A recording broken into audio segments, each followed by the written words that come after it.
ይሄን ሰው ያውጥተን ማቃጠል አለብን ነው ወሃቢ የሚለው ማለት ነው። ጣፍቷል። አሁን እሱ ብቻ አይደለም አብይ አህመድ ራሱ አንዲት አረፍተ ነገር ጻፈ ጠፋ አለ የሚል ሰው ይምጣና እንነጋገር። አቡ በህበር ምን الناس በሚዲያ ቁጭ ብለን እንነጋገር አለ የሚል ሰው አለ። መቃብራችን ራሱ ከናንተ ጋር ባይሆን ነገሩ ሰው ልጅ የትም ተቀበረ የትም ከስራው ጋር ነው የሚቀበረው። በዛ ነው እንጂ ወላሂ ለአዚም ቢቻል ኖሮ እናንተ የተቀበራችሁበት መቃብር ራሱ ባንቀበር ደስተኞች ነን። ማን ነው ተበሩክ አይሆንም ያለው? ተወሱል አይሆንም ያለው? አንዳንድ ሻዝ ሰዎች ናቸው እንደ አህመድ ኢብኑ ተይሚያ ያሉ። ሌላ ማን አለ?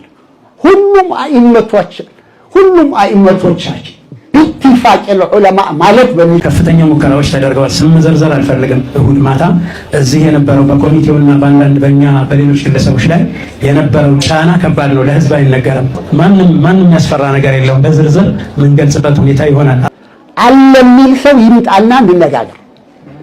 አቡ በህበር ምን الناس በሚዲያ ቁጭ ብለን እንነጋገር አለ የሚል ሰው አለ። እና ዝም ብሎ ይሄ በየመስጂዱ መደንፋት አይሆንም። ለዚያውም የመሀይም ድንፋታ የጃሂል ይሄ ትክክልም አይደለም። ቤተሰቡ ኡማው ሐዘን ተጭኖት በዚያ በሐዘኑ በቁስሉ ላይ እንጨት እንደመስደድ ነው የሚታየው። ሰው መጠነኛ ዕልም እንኳን አይሰበስብም እንዴ? አንድ ሐዲሳኒን ከፍረዋል ሻሃዳ አድርጉ ያለውት ሰውዬ እሱ ማን ሆኖ ነው ቤቱ የሚቀበረው ይላል። መጀመሪያ هو جاهل في الشريعه وجاهل في الواقع ዋቂዑን ያለውንም ነገር አያውቅም ሸሪዓውንም አያውቅም። አንደኛ እሳቸው ቤት ውስጥ አልተቀበሩ የተቀበሩት እዛው في صحن داره እዛው في صحن مسجده ነው የተቀበሩት።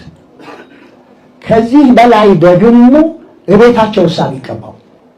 አብዛኞቹ ዑለማዎቻችን ኢማሙ ነወዊ ሙሐደብ የሚባል ሸርህ አለውት ማነው ብዙዕ የሚባል ሸርህ አለውት ሸርሁል ሙሐደብ እዛ ላይ ይህንን ነው የሚሉት ሱና ነው።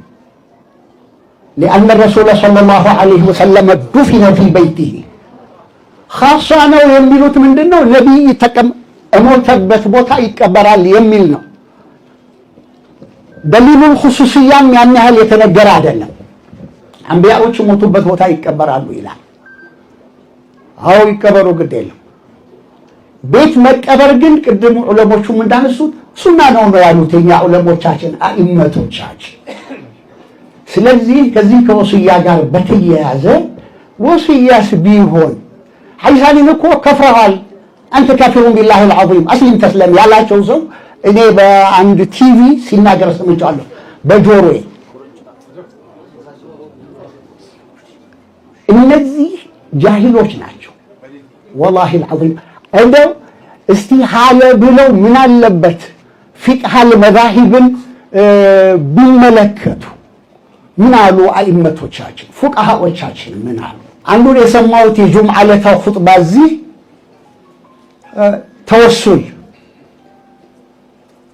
ተወሱል ተበሩክ አይሆንም። ማን ነው ተበሩክ አይሆንም ያለው? ተወሱል አይሆንም ያለው? አንዳንድ ሻዝ ሰዎች ናቸው እንደ አህመድ ኢብኑ ተይሚያ ያሉ። ሌላ ማን አለ? ሁሉም አኢመቶቻችን ኢትፋቅ ዑለማ ማለት በሚቻልበት ደረጃ ተወሱልም ተበሩክም ይቻላል። አህመድ ኢብኑ ተይሚያ የሞተለታ ይላል ኢብኑ ከሲር في البداية والنهاية 13ኛው ጁዝ ላይ ይናገራል። ደረሶቹ የታጠበበትን ገሲሉን ጠጥተዋል ይላል። አላሁ አክበር። ሼክ ዑመር ኢድሪስ ሙፍቲ ከአህመድ ኢብኑ ተይሚያ አንሳሉት እውነት ነው የምንነጋገረው። የእውነት ነው የምንነጋገረው። ያቃሉ ቅድም አስተውታል ዑለሞቹ ከፍተኛ ሙከራዎች ተደርገዋል። ስም ዘርዘር አልፈልግም። እሁድ ማታ እዚህ የነበረው በኮሚቴውና በአንዳንድ በሌሎች ግለሰቦች ላይ የነበረው ጫና ከባድ ነው። ለህዝብ አይነገርም። ከሌሊት እስከ ሌሊቱ 6 ሰዓት ላይ ከፍተኛ ፍትጊያ ነበረ። ሰው አዝኖ ቤተሰብ አዝኖ ሀሳብ ገብቶት ሰው በሚያለቅስበት ሰዓት ከጀርባ መሰሪ ስራ ሰርቶ የመንግስት ባለስልጣናትን ሳይቀር በመጠቀም በማሳሳት የተሳሳተ ኢንፎርሜሽን በመስጠት ብዙ ሙከራ ተደርጓል። ብዙ ስልኮች ተደውለዋል። እዚህ ማታ እስከ ሌሊቱ 5-6 ሰዓት ኮሚቴው ቤተሰብና በዙሪያው የነበርንበትን ሁኔታ እናውቃለን። በየደቂቃው ስልክ ይደወል ነበር። ይሄን ነገር ቀይሮ ምን አገባችሁ? መንግስት ሰዎች አይደላችሁ? መንግስት እኮ ህግ ያስከብራል እንጂ በሃይማኖታዊ ጉዳይ መግባት መብት የለውም። እና አሳስተዋቸው ነው የምለው እኔ የተለያየ የተሳሳተ ኢንፎርሜሽን ሰጥተዋቸውና ተልእኮ ፈጻሚ ሆነው በሚኒስትር ደረጃ በምክትል ሚኒስትር ደረጃ አሳፋሪ የሆነ እንቅስቃሴ ያደረጉ ወገኖች ነበሩ። መጨረሻ ላይ ግን ሌሊቱ 5-6 ሰዓት ላይ የኮሚቴው መግለጫ ከተሰጠ በኋላ ኑዛዜ ሃይማኖታዊ ጉዳይ መሆኑን ከተረዱ በኋላ በቃ እኛ ተረድተናል ብለው አቋማቸውን ያሳወቁበት ሁኔታ ነበር።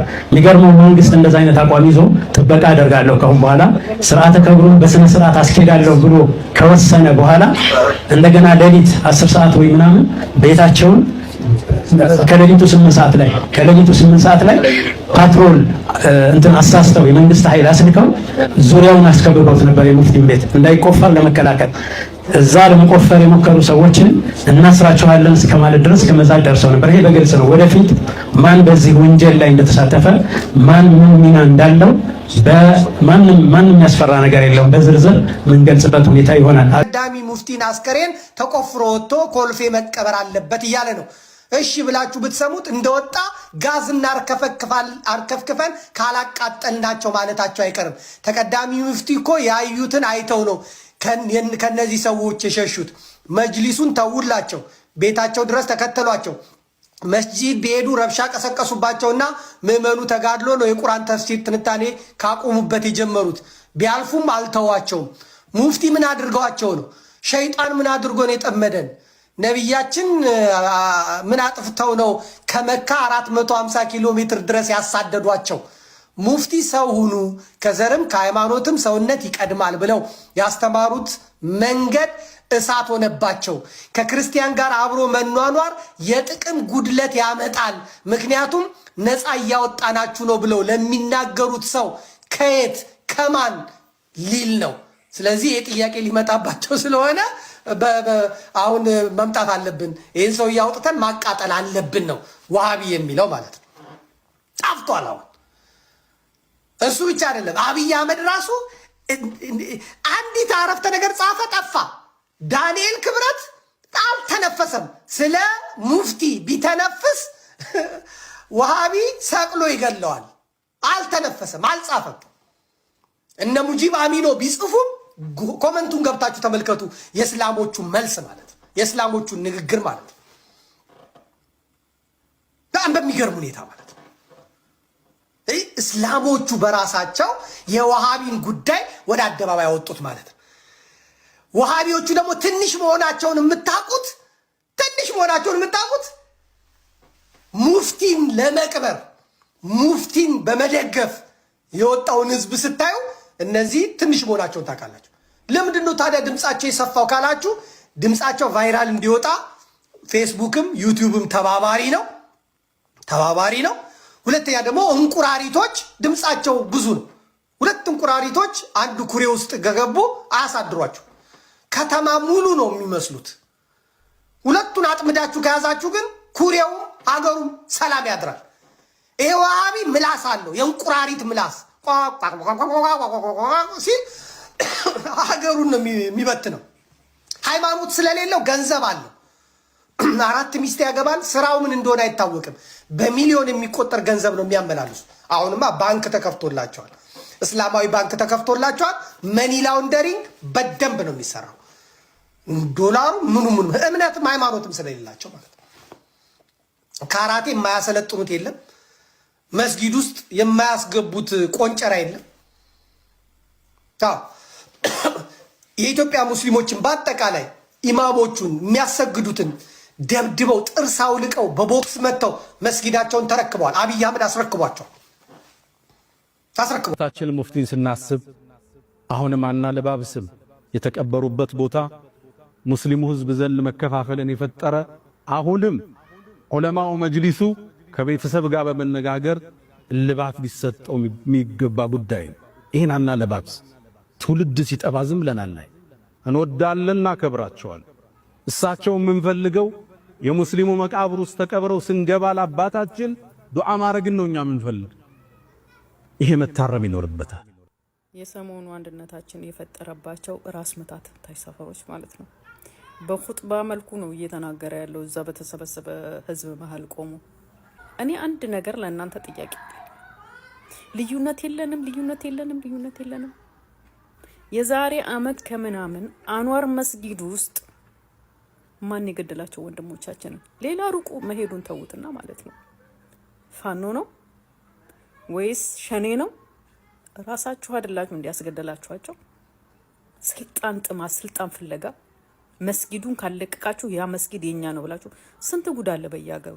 ሆድ ይፍጀው። በተለይ በአማራ ክልል ላይ ማለት ነው።